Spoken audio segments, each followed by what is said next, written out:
لمبا ہے لیکن اب میں 4-5 منٹ ہی آپ کے سامنے گفتگو کرتا ہوں۔ عقیدہ ہمارا بالکل درست ہونا چاہیے، ہمارے عقیدے میں کسی قسم کا کوئی فطور نہیں ہونا چاہیے۔ عقیدہ کس کا نام ہے؟ گرہ لگانے کا۔ عقائد اس کی جمع ہے۔ عقیدہ کیا ہے؟ عقیدہ بنیادی اعتبار سے یوں سمجھیں، کلمہ طیبہ ہے نا، لا الہ الا اللہ محمد رسول۔ لا الہ الا اللہ کا مطلب ہے حکم کس کا چلے گا؟ محمد رسول اللہ کا مطلب ہے طریقہ دین لایا ہوا کس کا چلے گا؟ نبی پاک صلی اللہ علیہ وسلم کا۔ سمجھ گئے بات کو؟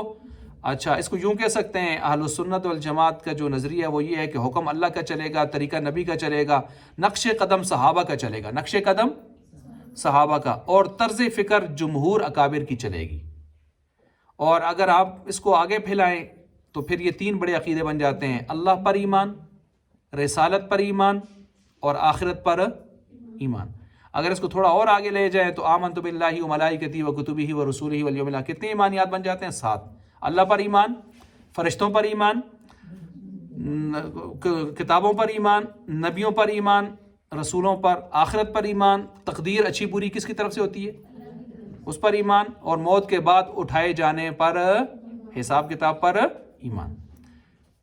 اور اگر ٹوٹل عقائد ملائیں تو ہمارے مسلمانوں کے ٹوٹل عقائد 105 سے اوپر ہیں، 105 سے اوپر ہیں۔ اس میں وہ ہے نا، آخرت میں جنت بھی ہے، دوزخ بھی ہے، پلسرات بھی ہے، حوض کوثر بھی ہے، شفاعت کبریٰ بھی ہے، صغریٰ بھی ہے، میزان ترازو بھی ہے، اللہ کا دیدار بھی ہے۔ یہ سارے ہمارے عقیدے ہیں یا نہیں ہیں؟ ان سارے عقیدوں کو ملائیں تو 105 سے اوپر چلے جاتے ہیں۔ اب سنیں، یہاں پر جو بات میں آپ کے سامنے بیان کر رہا ہوں وہ یہ ہے کہ شرک سے اپنے آپ کو بچانا ہے، شرک سے اپنے آپ کو بچانا ہے۔ شرک کا ذرہ بھی اگر اعمال نامے میں ہوا تو بس تباہی و بربادی ہمیشہ کی۔ اب شرک ذات میں ہوتا ہے، شرک اللہ کے صفات میں ہوتا ہے۔ اللہ کی ذات میں کسی کو شریک نہیں ٹھہرانا۔ اللہ وحدہ لا شریک فی الذات ہے، اللہ جیسا تو دوسرا کوئی خدا نہیں۔ اللہ کی کوئی اولاد، اس کا کوئی بیٹا بیٹی نہیں ہے۔ مشرکین مکہ نے کہا نا جنات اللہ کی بیٹیاں ہیں، فرشتے اللہ کی بیٹیاں ہیں۔ یہودیوں نے کہا عزیر علیہ السلام اللہ کے بیٹے ہیں، عیسائیوں نے کہا مسیح عیسیٰ علیہ السلام اللہ کے بیٹے ہیں۔ لیکن اللہ کے لیے کوئی اولاد، اللہ ذات میں وحدہ لا شریک ہے۔ سمجھ گئی بات کو؟ صفات میں بھی اللہ ایک ہے، افعال میں بھی اللہ ایک ہے۔ صفات اور افعال کا کیا مطلب ہے؟ ہر جگہ حاضر ناظر ذات کون ہے؟ عالم الغیب ذات، کائنات کے ذرے ذرے کا ماضی حال استقبال کا علم کس کے پاس ہے؟ تقدیروں کا علم کس کے پاس ہے؟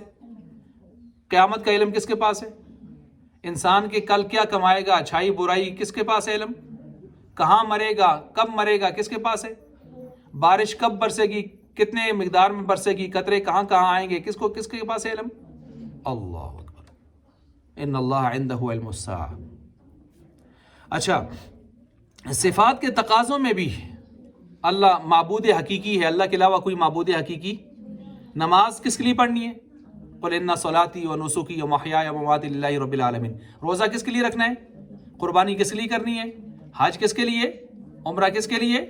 نظر نیاز کس کے نام کی؟ منت منوتی کس کے نام کی؟ اللہ کے نام کی، کسی اور کے نام کی جائز نہیں ہے۔ مشکل کشا کون ہے؟ بگڑیاں بنانے والا کون ہے؟ بیڑے پار لگانے والا کون ہے؟ کشتیاں تارنے والا کون ہے؟ نفع نقصان کا مالک کون ہے؟ بچہ بچی دینے والا کون ہے؟ اللہ۔ یہ ہمارا عقیدہ بن جائے، وہ چاہے نقصان دینا چاہے تو کوئی ساری کائنات مل کر نفع دے سکتی، وہ نفع دینا چاہے تو سب مل کر کوئی نقصان دے سکتے نہیں۔ ٹھیک ہو گیا؟ اچھا، اسی طرح اپنا رزق، حلال کا رزق ایسی جگہوں پر لے جا کر نہ دے جہاں پر شرک ہو رہا ہو۔ یہ فلاں کی بیٹھک ہے، یہ فلاں سرکار کی بیٹھک ہے، یہ فلاں سرکار کا مزار ہے، یہاں مجاور ہے، یہ ہے وہ ہے۔ ایسی جگہوں پر اپنا مال، اپنی دیگیں شگیں، چاول کھیرے حلوے لے جا کر دینے کی ضرورت نہیں ہے۔ اس پر ایک حدیث سنیں، وہ صحیح مسلم میں روایت موجود ہے۔ آپ علیہ السلام سے ایک صحابی نے پوچھا، یا رسول اللہ، میں نے نظر مانی تھی کہ فلاں میرا کام ہوا تو بوانا جگہ ہے، وہاں جا کر اپنا اونٹ ذبح کروں گا، کیا کروں گا؟ آپ علیہ السلام نے فرمایا وہاں کسی کو سجدہ ہوتا ہے، شرک ہوتا ہے؟ فرمایا نہیں۔ پھر دوسرا سوال کیا، کیا کسی وقت میں وہاں شرک ہوتا رہا ہے؟ تو عرض کیا، یا رسول اللہ ایسا بھی نہیں ہے۔ تو آپ علیہ السلام نے فرمایا جاؤ اپنی نظر کو پورا کرو۔ کیا مطلب ہوا؟ جہاں شرک ہو رہا ہو یا شرک کسی دور میں ہوتا آیا ہو وہاں آپ اپنے اونٹوں کو جانوروں کو ذبح کرنا وہاں چیزیں لے جا کر دینا جائز نہیں ہے. اس بات کو بھی سمجھ گئی ہیں. اچھا اسی طرح ہمارے ہاں یہ ہوتا ہے کہ قبروں پر شالیں چڑھا رہے ہیں. قبروں کو کیا چڑھا رہے ہیں؟ شالیں چڑھا رہے ہیں, جھنڈے چڑھا رہے ہیں. اب اس بارے میں سنیں, آپ علیہ السلام نے اس سے فرمایا نا کہ یہ مٹی اور پتھروں کو کپڑے پہنانے ٹھیک نہیں ہے. آپ علیہ السلام نے فرمایا گھر تشریف لائے سفر سے واپسی پر کچھ کپڑے آرائشی طور پر جیسے ڈیکوریشن کے لیے عورتیں لٹکاتی ہوتی ہیں دیواروں میں, ایک تو کھڑکی کے اوپر ہے نا, وہ نہیں, ایک ویسے ڈیکوریشن کے لیے. تو آپ نے کپڑے کو پھاڑ کے جس کے اوپر تصویریں تھیں یا جو بھی تھا, اور آپ علیہ السلام نے ساتھ یہ فرمایا اللہ نے ہمیں یہ حکم نہیں دیا کہ ہم مٹی اور پتھر کو کپڑے پہنائیں. مٹی اور قبر جو ہے پتھر کو کیا پہنائیں؟ کپڑے پہنائیں. صحیح مسلم میں یہ روایت موجود ہے. تو اس قسم کے کام یہ زندوں کی چیزیں ہیں بھائی, زندوں کو دینی چاہیے. مردوں کی ان چیزوں کی کیا ضرورت ہے؟ اسراف بھی ہے, عقل کے بھی خلاف ہے, شریعت کے بھی خلاف ہے. اچھا مردوں کے لیے آپ دعا کریں, اصال کریں, اصال ثواب کریں. اچھا ہمارے ہاں قسم اٹھائی جاتی ہے اللہ رسول دی قسم, غلط طریقہ ہے. کس کی قسم کھانی چاہیے؟ اللہ کی, وہ بھی ضرورت کے وقت میں. اللہ کے علاوہ قرآن کی قسم بھی بعض علماء نے بعد میں جا کے جو ہے اس کو جائز قرار دیا, ورنہ اللہ کے علاوہ کسی کی قسم کھانا جائز. آپ علیہ الصلوۃ والسلام کے نام کی قسم جائز, کعبہ کے نام کی قسم جائز نہیں ہے. قسم صرف اللہ کے نام کی ہے, اس کے صفاتی نام, اس کا ذاتی نام. نظر نیاز کس کے نام کی ہوگی؟ نظر اللہ نیاز حسین, اس قسم کی باتیں نہیں ہونی چاہیے. نظر شیخ عبد القادر جیلانی رحمۃ اللہ علیہ, نیاز ان کی, اور بھائی نظر نیاز صرف اللہ کے نام کی ہونی چاہیے. جو بڑے ہیں, بزرگ ہیں, صحابہ ہیں, تابعی ہیں, ان کی قدر کریں, احترام کریں, دل میں ان کے لیے جو ہے وہ آپ ان کے لیے دعا کریں, یہ سارے ثواب کریں, لیکن جو اللہ کا حق ہے وہ بندوں کو دینے کی کوشش نہ کریں. اچھا اسی طرح جھکنا ہے تو کس کے سامنے جھکنا ہے؟ سجدہ کرنا ہے تو کس کو کرنا ہے؟ یہ آج کل دیکھیں گمراہ قسم کے پیر جو بیٹھے ہوتے ہیں, نام نہاد قسم کے لوگ, ان کے پاؤں میں آ کے سجدے کرتے ہیں. بلکہ ایسے بدبخت بھی ہیں, یہاں بھی میں گھر میں گیا یہاں قریب ہی, تو وہ صبح صبح اٹھ کے کہتے ہیں کہ تصویریں لگی ہیں اور تصویروں کے آگے کھڑے ہو کے سر تلا کر کے نیکی تا مت تو ہی, اور صبح صبح اس کے آگے کھڑے ہو کے یہ شرک کا ایک, وہ لوگ مشرک ابو جہل اینڈ کمپنی لمیٹڈ جو تھے وہ بت کے آگے جھکتے تھے, یہ تصویروں کے آگے جھکتے ہیں. اور پیر بھی آج لوگوں نے ایسے بنائے ہوئے ہیں کہ میں کس کا نام لوں, کہ داڑھی مونڈی ہوئی ہے اور مونچھیں اوپر لمبی لمبی ایسی بنائی ہوئی ہیں جس طرح کہ وہ مرغی دا کڑکا کرنا آستے ایسی کھم باندھ ہونے نکا میں دونوں پاسے ہو, اے بڑی بڑی مونچھیں اور باریاں بائی دیں, کوڑیاں بائی دیں تو ٹھیک ہے, اور چرس پیندے روزانہ 6 کلو, اور یہ پیر بن کے بیٹھے تھے, ڈابا چڑھ دیں ہر طرف. تو یہ کوئی پیر نہیں ہے, یہ کائنات کے فراڈی ہیں, سارے فراڈی ہیں, ان سے اپنے آپ کو بچانا چاہیے. ایک فراڈی ادھر بھی بیٹھا ہوا ہے جس کے پیچھے آج کل اقرار الحسن لگا ہوا ہے. اچھا اسی طرح جو ہے ہمارے ہاں یہ کہا جاتا ہے جی اللہ نبی وارث ساری کائنات کا کون ہے؟ وَلِلَّهِ مِيرَاثُ السَّمَاوَاتِ وَالْأَرْضِ. اچھا کسی کو بدع کرتے ہو تو کیا آتے ہو؟ جو اللہ نبی دے والے, اور بھائی کس دے والے؟ استودع اللہ دینکم امانتکم, اللہ کے نبی تو دعا دیتے ہیں, تو کو اللہ دے والے کرنا, تو کو تھوڑی دین کو یہ آتا نا نبی دے بھی والے, یہ زیادہ سیاح آگے معاذ اللہ. کس کے حوالے؟ اللہ کے حوالے. اچھا ٹرکوں کے اوپر لکھا ہوتا ہے اللہ رسول کافی.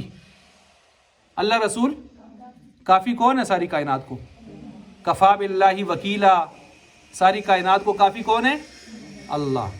حسبی اللہ و نعم الوکیل, مجھے کافی ہے اللہ. تو کافی کون ہے ساری کائنات کو؟ اللہ. اچھا جی تسی کل آسو جی, ہاں جی اللہ رسول دی حکمہ نال آساں, کائنات پر حکم کس کا چلتا ہے؟ تو کس کے حکم سے آؤں گا؟ جی یہ اس طرح کے جملے ہیں جو ہم بھی روزانہ بول جاتے ہیں, ان میں احتیاط کرنی چاہیے. اچھا جی شفا مل گئی جی, وہ فلاں دوائی سے مجھے ملی, فلاں ڈاکٹر سے مجھے ملی, یہ شرکی جملہ ہے یا نہیں ہے؟ شفا کون دیتا ہے؟ وَإِذَا مَرِضْتُ فَهُوَ يَشْفِينِ, کون دیتا ہے؟ اللہ. ٹھیک ہے دوائی کھائی, ڈاکٹر بڑا سمجھدار تھا, اللہ نے مجھے کیا دے دی؟ شفا. منہ پیدا اللہ نہ کہنے. اچھا یہ ایک مکان بنایا, کالا کپڑا لٹکا دیا, کالی کٹوی لٹکا دی, پرانی کٹوی کے کسا کمان ناسی اتھا لٹکا سٹی تنا. ہاں جی گاڑی لی کپڑے لٹکا دیے کالے, جندگا دے منہ کیا آتے ہیں اس کو گلے پہ کالی کنڈی جی با چھڑی, آتھا تھا کالا کڑا با سٹیا, نظر نہ لگے حضرت کو. منڈیا کالج میں تھا تو ایک لڑکے نے ہاتھ پہ کالا کڑا ڈالا ہوتا تھا. ایک دن میں نے کہا یار یہ کیوں ڈالا ہے؟ کہتا جی نظر نہ لگ جاؤ ہے. میں ہے جو کہ شیشے پہ ہے جڑی تھوڑی شکل ہے اس کو تو نظر لگنا قابل نہیں, تو کدے لگتی بھی ہے تو لگ گئی تے تو چھپے تے کڑا تک بعد پہ کدے بوٹیاں ساڑ کے پانی لایا تھا کس کاری. اس کو اس طرح کر, میں ہے اس طرح نظر نہیں نظر کو بچ سکتے ہیں. تو ایک پرانا چھتر ٹیرا ٹونڈ اس کو گلے پہ بعد دوروں نظر آوے, نظر نڑی ہی نہ ہوئے. آئی بات سمجھ؟ اس قسم کے کام نہ کریں بھائی, چھوڑ دیں ان چیزوں کو, اللہ کی طرف متوجہ ہوں. کس قسم کی چیزوں کے اچھا دلہن صاحبہ آ رہی ہے بکرا لا کے اس کے گاڑی کے ٹائر کے آگے ذبح کر کے ٹائر پر اس کا خون ملا جا رہا ہے اور دلہن کو دکھایا جا رہا ہے تو سانسی ایسی بکرے ذبح کر دیں, بعد میں تو سب بھی ذبح کر دیں. اچھا اب یہ بکرا اگر اس طرح کیا ہے نا تو بعض علماء فرماتے ہیں حرام ہو جاتا ہے, کیونکہ اس میں تعظیم غیر اللہ کی شامل ہو گئی ہے ذبح میں. سمجھ آئیے بات؟ اسی طرح جو ہے کوئی آ کے کہتا ہے جی آج کل حالات ٹھیک نہیں جی, بڑے مسائل ہیں, لال کتاب پٹھو. کہ پٹھو جی؟ لال کتاب پٹھو. بھائی لال کتابہ میں نہیں لکھے تھا تو سندھ کیا ہوئے تھے حساب کرو جی. اس دن میں ایک وکی گارمنٹس اس پر چلا گیا, کچھ چیزیں میں بچوں کی لینی تھی تو ایک حضرت مجھے وہاں ملے, تو اسی تویز کر دوں ماں کچھ گزارا کر دوں. تو اچھا ٹھیک ہے جی مڑا ایک فلاں کام ہے, میں ٹھیک ہے جی سو کوئی دعائیں پیچھوڑ سا واٹس ایپ نمبر چاہ کروں تو سیدھے. اب میں نے وہ چیزیں بھیجی تو دیکھتا ہوں انہوں نے اپنے اماں جی کا نام بھیجا, اس طرح صاحب بھی کر کے دیسی ہماری اماں نہ آئے ہمارا نہ آئے ہیں. اور میں نے اس سے کہا اللہ کے بندے ان چکروں میں پڑ گئے, جھوٹ فراڈیے بیٹھے ہوئے ہیں, علم غیب کس کے پاس ہے؟ یہ فراڈی کو تو کٹ دن کے توڑتا یہ ہوئے تو توڑتا یہ ہوئے, اور توڑتا فلانے جادو کی دے دے فلانے یہ چیزیں کی تھی نا. فراڈیاں کمیزاں ناپتے ہیں جی, درانو جی گٹھا ناپساں جی, یہ فراڈی ہیں. اپنے آپ کو بچائیں بھائی, کس کاموں میں پڑ گئے ہیں, اپنا عقیدہ خراب نہ کریں آپ. سمجھ آ رہی ہے بات؟ اچھا اسی طرح جی مختلف چیزیں وسیلے وغیرہ ٹھیک ہے, وسیلے جو جائز ہیں جائز ہیں, لیکن ہمارے ہاں ناجائز طریقے پکڑ لیے ہیں لوگوں نے, اس قسم کی چیزیں نہیں ہونی چاہیے. اچھا اور جو اس قسم کی چیزیں ہیں مختلف ولیوں کے نام پر جو ہے ولایت کے نام پر چیزیں شروع ہو گئی ہیں, اللہ تعالیٰ ان سے ہماری حفاظت فرمائے. بہرحال ہی میں نے چند چیزیں آپ کے سامنے, موضوع تو یہ بھی لمبا تھا, میں نے چند چیزیں آپ کے سامنے رکھی ہیں. میرا خیال یہ تھا کہ آج کے ان عنوانات میں میت کے حقوق بھی مختصر بیان کروں گا اور جہیز کی شرعی حیثیت پر بھی بات کروں گا, لیکن چونکہ ٹائم میرے خیال سے مکمل ہی ہو گیا ہے, ان چیزوں کو میں چھوڑ دیتا ہوں. انشاءاللہ زندگی باقی تو آئندہ کی مجلس میں انشاءاللہ باقی اللہ کی توفیق سے پھر کبھی ہوگا تو ان چیزوں کو بیان کروں گا.